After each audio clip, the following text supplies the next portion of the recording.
sitwasyon. Si Jesus ay pinako sa krus. Sinasamba ka, o Jesus, at pinupuri ka na. Itinubos mo ang mundo. At ngayon, pinapako nila ang ating Panginoon.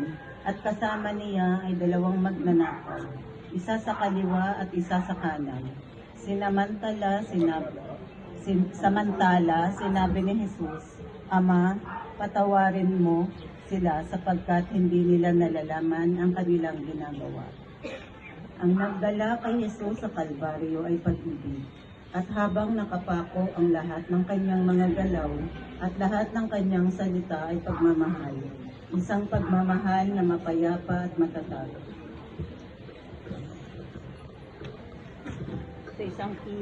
Sa isang kilos na natatangi sa kanyang pagkaparing magpasawalang hanggan, wala siyang ama, ina, kamag-anak, walang pasimula ang kanyang mga araw, at walang katapusan ang kanyang buhay.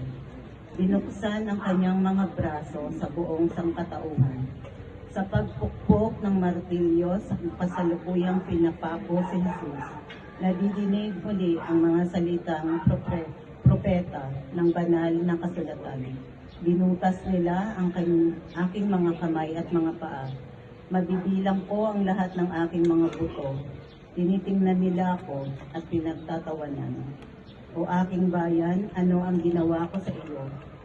Anong pagpapagod ang ginawa ko sa iyo? Sagutin mo ako.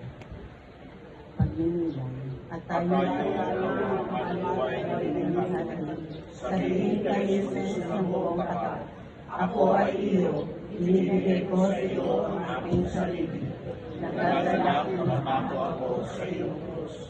Handa mo ng isang kaluluwa sa mga krus kung madaanin ng Pilipinas na ipinagkatiwala para sa iyo. Sa iyong kanilalian at sa iyong ginagawang pagtubos sa kapwa at ng buong sangkatauhan.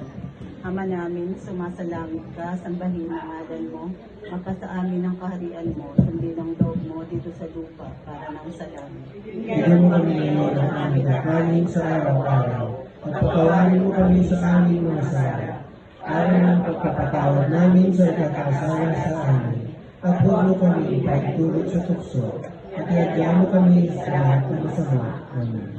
Aba, Ginoong Maria, napupunan ka ng grasya, ang Panginoong Diyos ay sumasa iyo. Bukod kang pinagpala sa babaeng lahat at pinagpala naman ang iyong anak na si Jesus. Santa Maria, Ina ng Diyos, ipanalangin ko kami kasalanan, ngayon at kung kami mamamatay. Amen.